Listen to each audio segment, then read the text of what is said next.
Made the mistake of telling my husband that I was SA 17 years ago and he can't look at me anymore. Throw away for the purpose of this post. Please don't accuse me of being fake because the account is new. As the title said, we were having dinner with some other friends and the subject of harassment, Me Too etc. came up. Some of the women talked about experiences at work during their careers etc. I was getting a bit drunk. On our way home my husband told me how horrible the stories were and how he couldn't believe these things happened in our country, one of the more equal countries. He then told me, lucky you haven't experienced some of these things, I work solo. I said ha. He looked at me weird and said, have you? I was still drunk and I don't know what came over me, but I told him that I was SA by 2 in my mid-20s. He was shocked and started questioning me and I just blabbered on.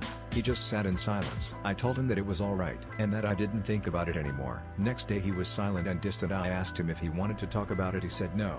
The rest of the week was the same. A week later we were having sex and in the middle of it he just pushed me off him and started swearing and hitting the headboard and saying, how can you still be able to do this? This is sick. What is sick? How can you still have sex like normal? I explained that I have been to therapy and I have worked my way back for a long period to come to the conclusion that what happened wasn't about sex, it was about power and violence, and I refused to let them take one of my primal needs away from me. He started swearing again and said, I wish you never told me. He left the room. It's been 3 weeks now. We sleep in separate bedrooms. He hasn't looked at me once. I have ruined my marriage because I was drunk. He suggests couples therapy, but I don't want to discuss this again.